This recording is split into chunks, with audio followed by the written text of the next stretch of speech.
6 of them are men. And the sculptor, a man called Thomas Rand. Thomas Rand has an interesting descendant here in New South Wales. Neville Rand is descended from a distinguished sculptor.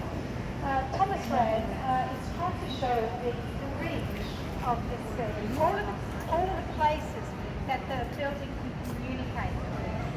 Now, the man on the very corner here is the continent of South America.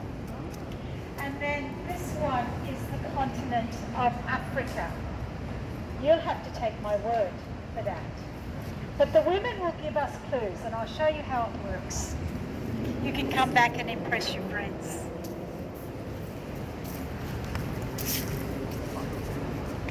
The woman up here, if you look at her crown, has the word Australia written in it, okay? Right.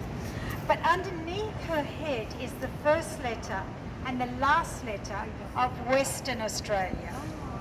Now, Western Australia, that's two big words, and they couldn't fit all of that in the crown. So they've abbreviated it to W Australia. Okay?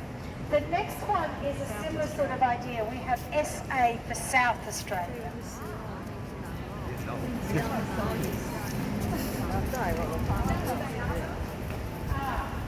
Interesting question. VA is Victoria.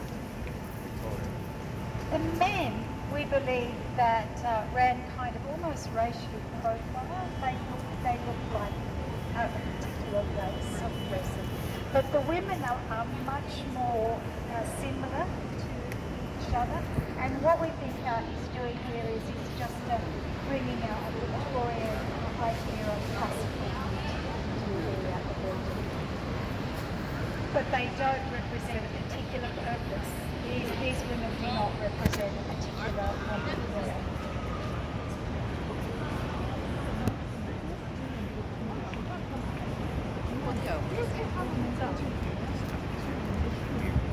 Oh, they've been a bit of restoration over the years. Yes, yeah. So then we get to these three women with symbols: a Scottish thistle, an English rose, and an Irish shamrock. So these three women represent the countries of Great Britain.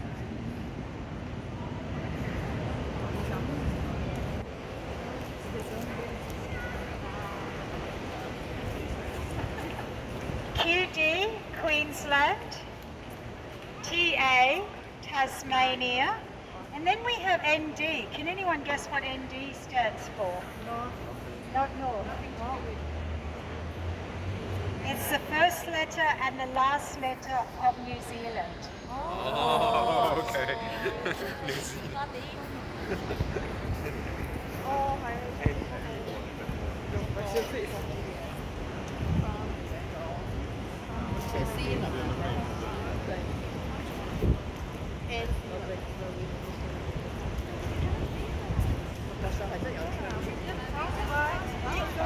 You passed right here.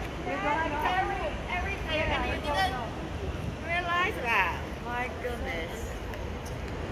I'm going to stand in the shade to talk here, but if you want to stay out in the sun, that's okay.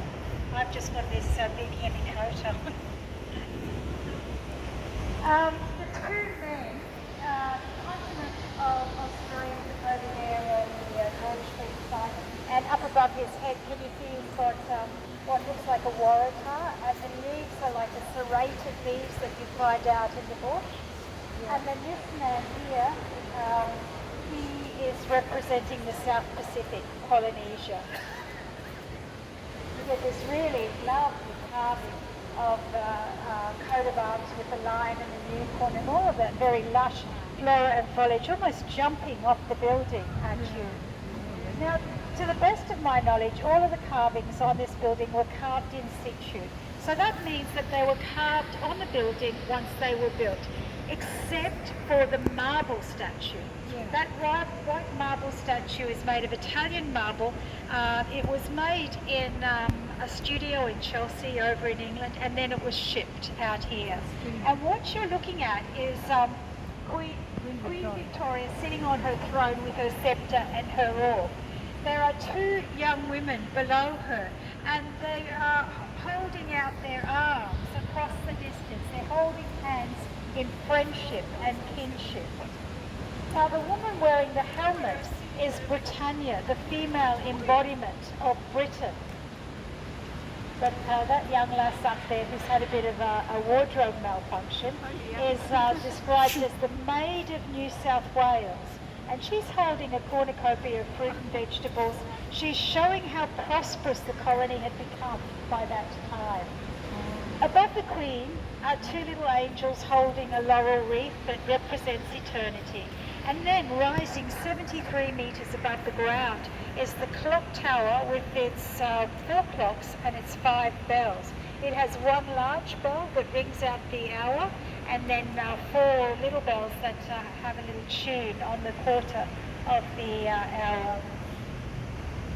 When the clock tower opened, it was the tallest structure here in Sydney, and it remained the tallest structure right up until the 1930s. In the 1930s, they built the AWA Tower over at Wynyard. But when the tower opened, it was open for the general public to go up and look at the views of Sydney. They opened it between 2 and 4 in the afternoon. And once a week, the ladies would get their turn. Now you can imagine these Victorian women with all of their big skirts, layers and layers of petticoats, winding their way up this little wrought iron staircase. A couple of stories for you about the clock tower.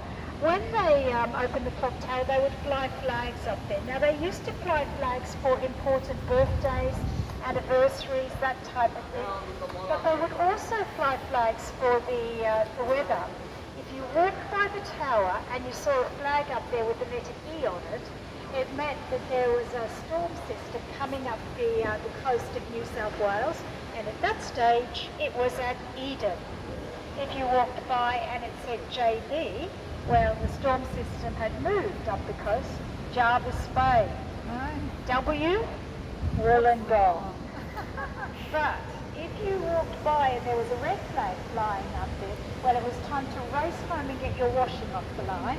Close all your windows and doors because the storm was about to hit Sydney. So people would know that one of these storm systems was coming in of a night time. They had a light, a red light, that they could put on in the tower to warn people. Now, another story that I find really interesting is that this tower came down. In 1941, Japan entered the war, and the powers that be here in Sydney believed that the tower would act as a target for all of our important telecommunications if Japan ever decided to bomb Sydney.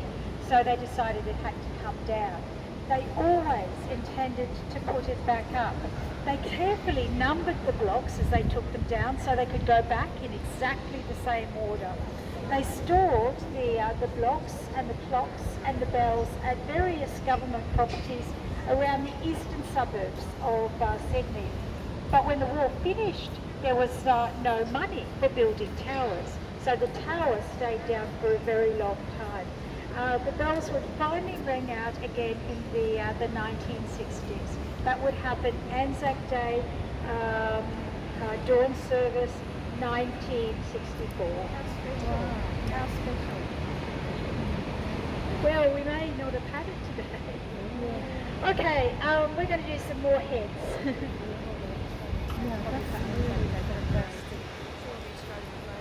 Some European ladies this time. AA is Austria and BM is Belgium. But if you look at Belgium, she's a little bit wacky. She has her head inside the head of a lion. Yeah, that's right. Can you see the nostrils? Yeah, Little ears at the back. Belgium had a colony in the Congo in Africa at that time.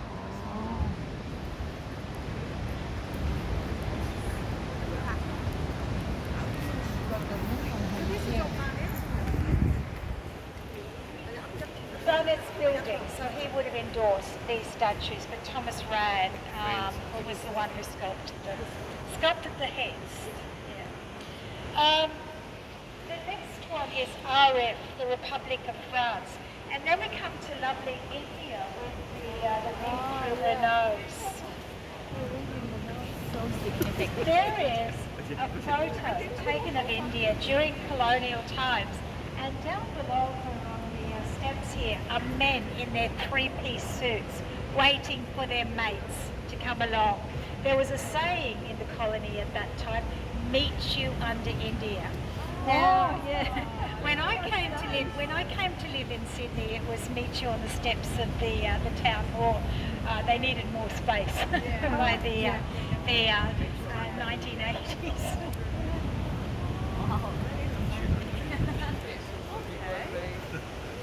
This time, I want you to look up at Canada where the crown meets the wall. You'll see a little animal.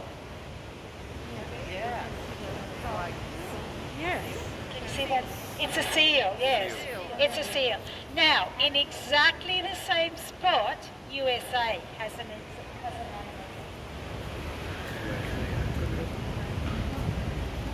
What did you say?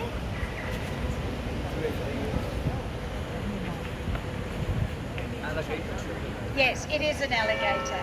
Is it? Yes.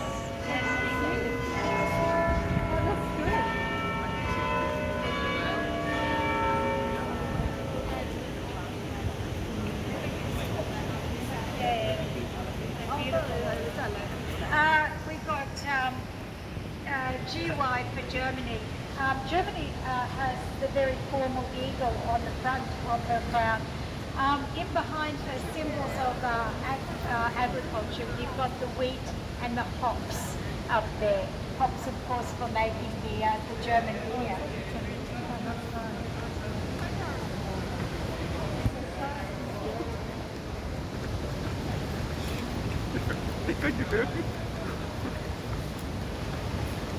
So this time I'm drawing your attention to the left-hand side up where the crown meets the wall.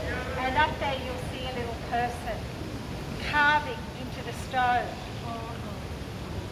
If we were close enough, you would see he's carving J. Barnett, the name of the architect, and the date. This building can be loosely described as a Victorian building. Now the Victorians had a number of different styles of architecture that they liked to use. But what they really liked was decoration. And this building is just chock-a-block with decoration. Lots and lots of carving. Now, as I mentioned to you, Thomas Rann is the man who's carved the heads. But look at all the detail in all the spaces. Teams and teams of stonemasons working on this building. And this time, most of these stonemasons were coming out from Italy in Europe. So this is a nod to the men who actually worked on the building. The last woman is another one of those wacky ones. It's Russia, and she's got her head inside the head of a bear. And a couple of animals at the back. She's got on one side a wolf and the other side a walrus.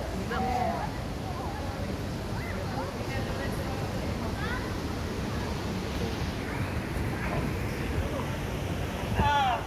Okay. So a lady has just asked about the word Macquarie up on the bank. When the site was developed, the office tower was taken out by the Macquarie Bank. Their main entrance is around on Pitt Street, but they have another entrance through these doors here, and they're allowed to put their name up there because people could